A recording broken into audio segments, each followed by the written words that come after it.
nós estamos de volta com o estudo bíblico falando acerca de Martinho Lutero. Nós queremos agora concluir este assunto, mas antes vamos ler no livro de Apocalipse, capítulo 3, versículos 1 e 2. E ao anjo da igreja que está em Sardo escreve: Isto diz o que tem os 7 Espíritos de Deus e as 7 estrelas. Eu sei as tuas obras, que tens nome de que vives e estás morto. Sê vigilante e confirma os restantes que estavam para morrer, porque não achei as tuas obras perfeitas diante de Deus. Notem, irmãos e amigos, que a Bíblia fala aqui de 7 Espíritos de Deus. O que eles são? No vídeo anterior, eu falei que Deus enviou muitos homens para Israel. Enviou Moisés, Josué, os juízes, os profetas do Velho Testamento, todos eles. Muitos homens, mulheres, Deus levantou para falar ao seu povo. Será que, para nós, gentios, ele também não enviaria homens? Certamente, ele os enviou. E quando nós juntamos as mensagens de Moisés, Josué, os juízes, quando juntamos aqueles profetas e o que eles falaram, quando juntamos tudo o que eles falaram, o que nós temos? A palavra de Deus. Para quem? Primeiramente, os judeus e depois para todo homem. Não seria assim também o tratamento de Deus para conosco, gentios? Ele tem também enviado muitos homens pregando o evangelho para nós. Se nós conseguirmos juntar tudo o que esses homens falaram, nós teremos a palavra de Deus para nós, gentios. Num sentido, nós sabemos que nós não precisamos de outra coisa além da palavra escrita.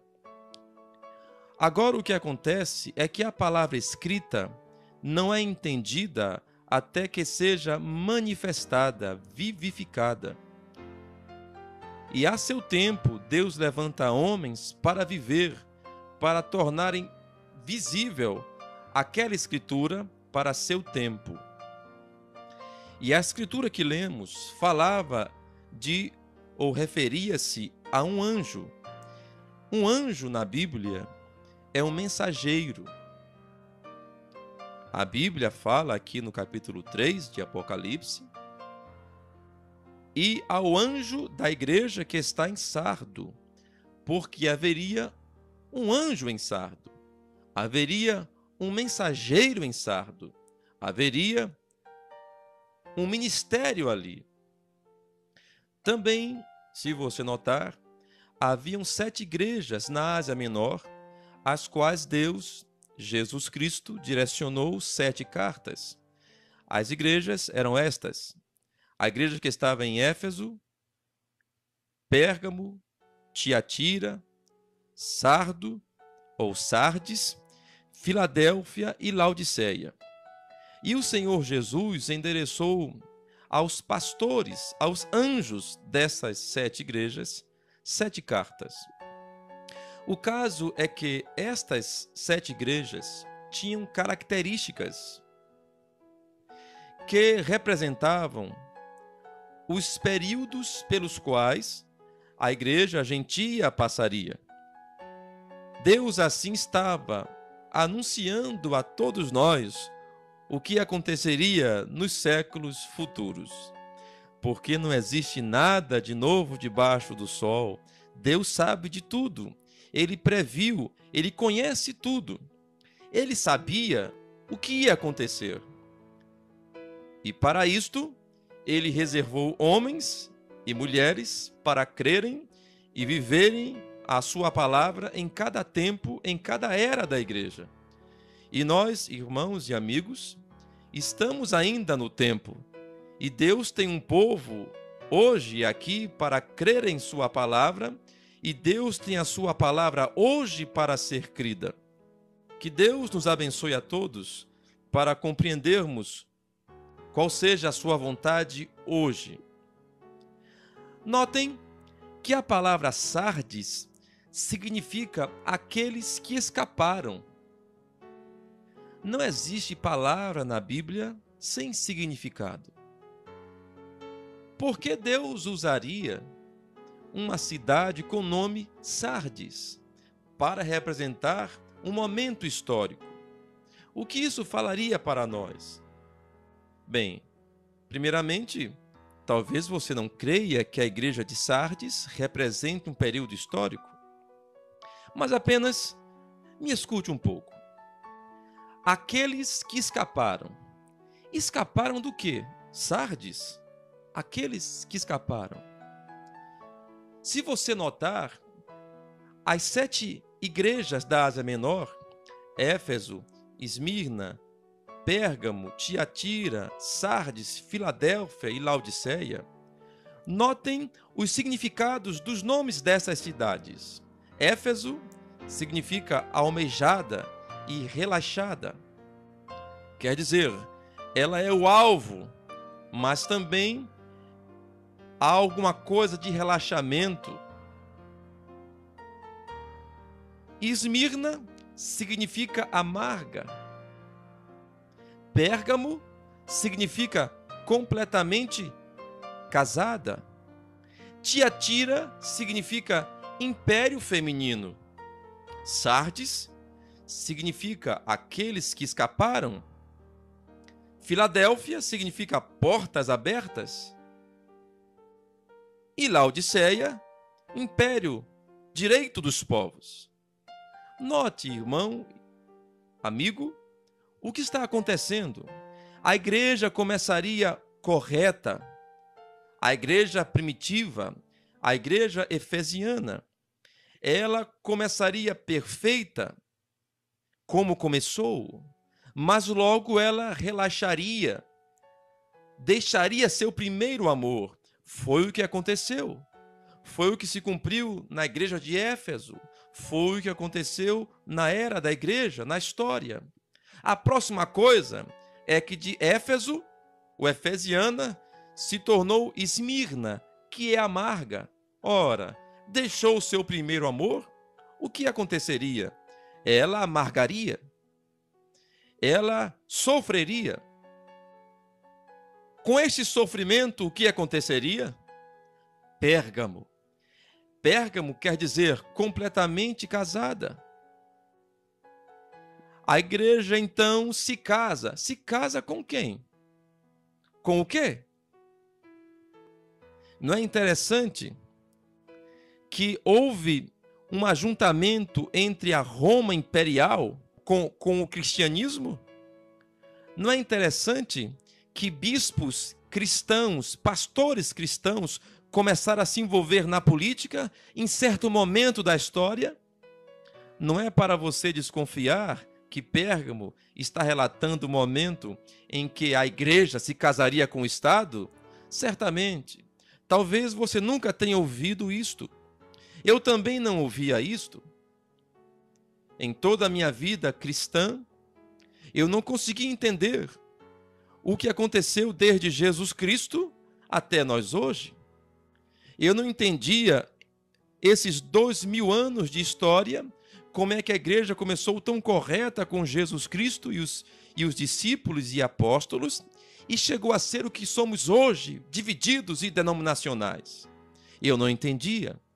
Mas ao examinar a história, eu encontrei Martinho Lutero, e aquilo me deu um pouco de luz. E eu gostaria também que nesta ocasião você se encontrasse com esse querido irmão Martinho Lutero. Isso vai te ajudar. Quando você se encontrar com o testemunho desse cristão, ele estava contra o sistema religioso do seu dia. Oh, irmão, não é para você estar também contra esse sistema religioso do dia de hoje? Pois eu estou, e te convido a tomar uma posição contra isto. E eu via Martinho Lutero, e eu compreendia, assim por alto, as coisas que ele defendia. Mas entre Martinho Lutero e os dias modernos, para mim havia outra lacuna. Eu não conhecia o que havia acontecido. Como é que de crentes protestantes luteranos nos tornamos isto que somos, divididos, como somos hoje, e cada um com sua ideologia, e criando suas próprias doutrinas, e pisando na palavra. Eu não compreendia o que havia acontecido, mas eu tinha esperança que encontraria a resposta, e encontrei. E a resposta é essa: Deus sempre teve os seus anjos mensageiros. Deus sempre teve os seus anjos na terra, homens os quais ele levantou para pregarem a sua palavra. E eu afirmo, ainda nesta ocasião, Deus tem um homem seu, comprometido com a sua palavra. Se você não conhece, você pode orar, Deus te guiará até ele. E Martinho Lutero, em seu tempo, ele defendia princípios cristãos simples, de perdão, princípios cristãos simples, de fé em Deus. Mas, observem, a igreja já tinha aprendido tantas coisas com Roma, porque a igreja havia se casado com Roma um tempo antes. E quando Lutero quis apenas praticar um evangelho simples, não havia mais espaço para isto. Mas voltemos um pouco aqui. Então, Pérgamo foi um período histórico registrado nessa cidade da Ásia Menor, em que a igreja se casaria com o Estado, como fez. Ali em 300 depois de Cristo, Constantino, vocês sabem, se casou, se misturou com o cristianismo. Desceram os ídolos pagãos e subiram os apóstolos e começaram a venerar os santos. Foi ali, romanismo. Desceram o Deus Sol e colocaram Jesus Cristo para ser adorado em 25 de dezembro, no solstício. Foi quando a igreja se casou com o Estado em Pérgamo. Isto foi a terceira era da igreja. Qual era viria adiante? Que igreja viria? O que aconteceria? Tiatira, império feminino. Porque esta igreja, que havia se casado com o Estado, logo passou a mandar no Estado. Tanto que John Fox afirma que a perseguição sobre Roma papal foi mais truculenta do que a perseguição sobre Roma imperial. A igreja aprendeu a fazer política. Não é o que vemos hoje? Pastores tomando seus púlpitos, que são consagrados à pregação da palavra, e colocam políticos ali em cima para falarem. E a igreja se tornou um comércio, política, vendas de CDs, de livros e tantas outras coisas mais. Cumprindo-se a palavra que aquela mulher, capítulo 18 de Apocalipse, encontrou-se nela coisas imundas, coito de todo animal imundo. E você pode notar que a igreja, para qualquer tipo de imundícia que há no mundo, há uma igreja que defenda isto. A igreja para o rock, você encontra a igreja que tem rock. A igreja para os surfistas, a igreja para homossexuais, a igreja para todo tipo de gosto. É como um menu. Você nem precisa de mudar muito. Apenas você faz uma maquiagem, você continua o mesmo mundano, carregando uma Bíblia e indo a uma igreja. Lutero viu isto. Espero que você veja. Assim que Tiatira quer dizer império feminino. A igreja passou a mandar no mundo. Até mesmo vocês sabem, você que estudou um pouco da história do mundo, você sabe. Quando das grandes navegações, a igreja era um obstáculo para a ciência, vocês sabem. Galileu Galilei teve que se retratar, porque ele cometeu a blasfêmia de dizer que a terra era redonda. E a igreja insistiu que ele se retratasse. A igreja sempre foi um entrave para o mundo. Pense um pouco. Talvez você já ouviu algo tipo assim, idade medieval. Isso é medieval. Lembram-se? A Idade Média. A tenebrosa Idade Média. Quem comandava o mundo no tempo da Idade Média era a igreja. Muitos crimes, homicídios foram cometidos pela igreja. Ela mesmo afirmou que matou mais de 68 milhões daqueles que discordavam do que ela pregava. Assassina. O que é isto? É um sistema. Não pense que eu estou me referindo apenas a uma igreja. Religião é um sistema assassino. E se você tem alguma religião, por favor, livre-se disso logo, jogue fora.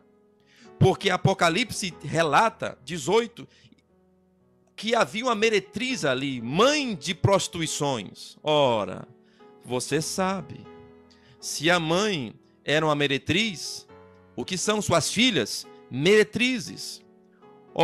Onde o movimento protestante aprendeu a fazer grandes igrejas e liturgia? Com sua mãe católica, pois são raspa da mesma panela, farinha do mesmo saco, e estão se juntando já faz muito tempo. Agora Deus chama você a tomar uma decisão por sua palavra. E disse, versículo 4 do mesmo capítulo, 18:4, sai dela, povo meu, para que não sejais participantes dos seus pecados e para que não incorras nas suas pragas. Ele te convida a sair disso. Sair do quê? Desse sistema religioso. Ir para onde, pastor? Para Jesus Cristo. Ele disse, eu sou o caminho, a verdade e a vida. Ninguém vem ao Pai, a não ser por mim. Nós precisamos de Jesus Cristo. Foi isso que Lutero disse quando se colocou contra aqueles objetos de adoração, ao ser perguntado, se você tirar essas coisas todas, esses crucifixos, tirar essas relíquias que a Igreja Católica mostrava para serem veneradas, você dará o que para as pessoas, Martinho Lutero? E ele disse, Jesus Cristo. Nós só precisamos de Jesus Cristo. E você? Talvez você precise de Jesus Cristo e a igreja, de Jesus Cristo e a moda, de Jesus Cristo e mais o quê? Nós precisamos apenas de Jesus Cristo, porque o mundo passa e a sua concupiscência. Mas se você tiver ele, você permanece para sempre. Martinho Lutero nasceu no final dessa Idade Média, que a história mesmo taxou, Idade das Trevas. Olhe esse tempo, veja no livro da história, observe, a Idade das Trevas tinha a igreja comandando o mundo.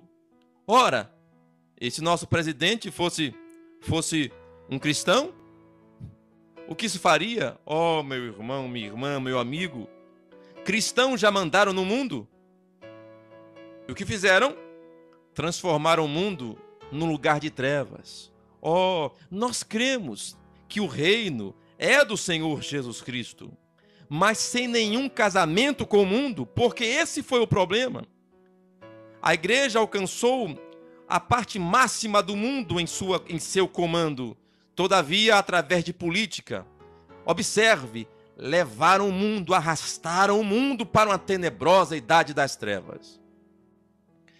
Não é de se admirar, um tenebroso período de tribulação está sendo trazido sobre a terra. Por quê? Deixaram o Senhor. Que sabedoria teriam? Martinho Lutero, ele veio então na próxima era da igreja. A próxima igreja que representava Os períodos históricos que viriam era Sardes, ou Sardo, que quer dizer aqueles que escaparam.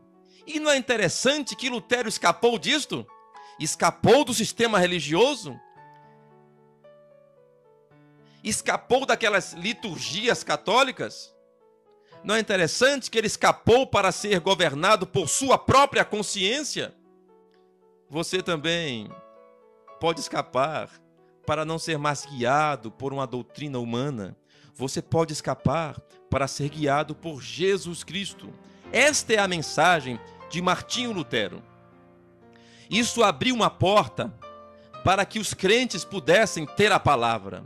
Isso abriu uma porta para que os crentes pudessem adorar a Deus em espírito e em verdade.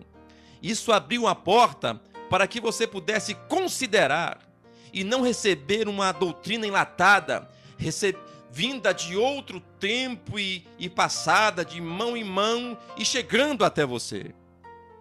Porque a Bíblia foi colocada em sua mão. Oh, que tesouro você tem! Valorize isto. Assim que, com o ministério deste homem de Deus, não só isto, ele era este anjo da igreja de Sardes. Através desse ministério, uma porta logo se abriria para que o evangelho varresse todo o mundo e Deus continuasse com sua obra de aperfeiçoamento dos santos. Nós falaremos sobre isto nos próximos vídeos e que Deus te abençoe.